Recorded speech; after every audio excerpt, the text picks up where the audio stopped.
Aujourd'hui, c'est le 1er mai, on les emmerde, c'est la désobéissance totale. Et c'est quoi en fait le 1er mai exactement?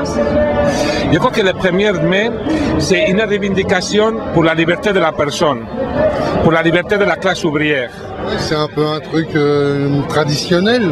C'est une fête internationale. Le 1er mai, c'est une journée de revendication que la bourgeoisie, les dominants, ont cherché à édulcorer en la transformant en fête du travail. Vous pouvez m'expliquer pourquoi aujourd'hui, fête du travail, personne ne travaille?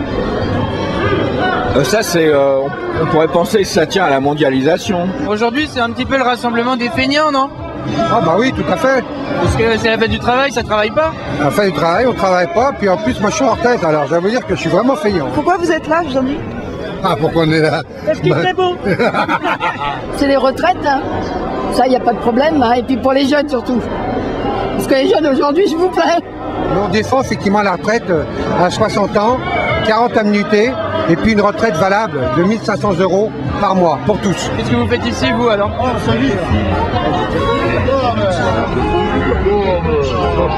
À votre avis? Je sais pas, c'est pour ça que je vous demande, il y a plein de monde, chacun ses raisons. Et... Oui, moi je suis un responsable politique de la gauche, et comme là c'est la grande bataille qui est commencée, la grande bataille du Front Social, c'est les retraites. Parce que les retraites, c'est plus qu'un acquis social.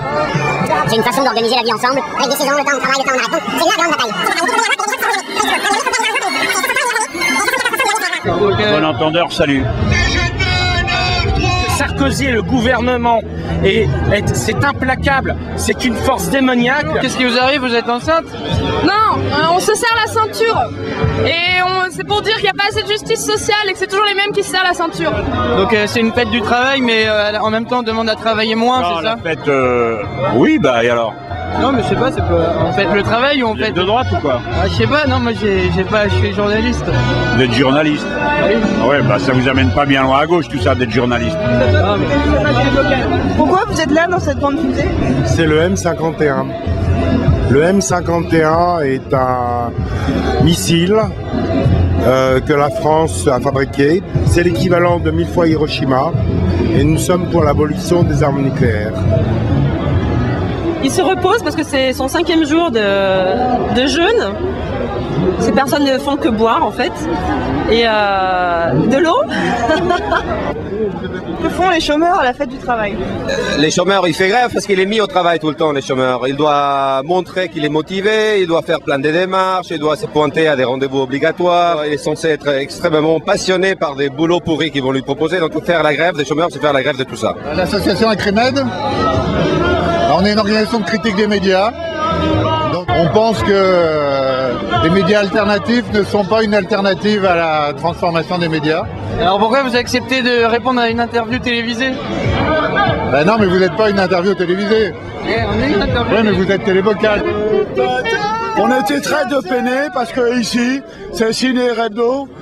Et c'est très dommage que Ciné Hebdo, Boulara, il n'était pas d'accord non plus parce que il faut que ça continue. Le 12 mai, ça fera 7 mois qu'on est en grève et toujours on voit la régularisation de sacs sans-papiers qui travaillent. Pourquoi le Pays Basque ici maintenant? Pourquoi? Et en principe, parce qu'on a 160 prisonniers politiques en France. On est opprimé comme un peuple et comme une classe.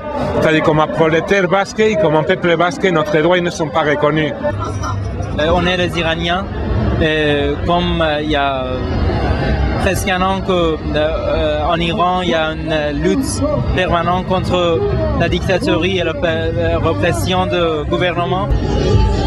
Il y a tous les Tamouls, le Sri Lankais, le manifeste, tous les gens ici. Haïti, c'est pas fini.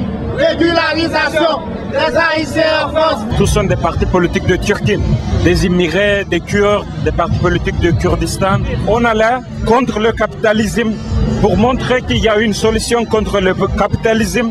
C'est le socialisme, le communisme. C'est un système plus humanitaire que le capitalisme. L'Amérique latine, tous les peuples de l'Amérique latine luttent pour chercher la libération du Pérou, du Chili, Colombie, pour changer la société contre le capitalisme. Le capitalisme, c'est la société d'inégalité, l'exploitation. Ah oui, il y a du monde qui ne viennent pas nous dire qu'il y a quelques milliers.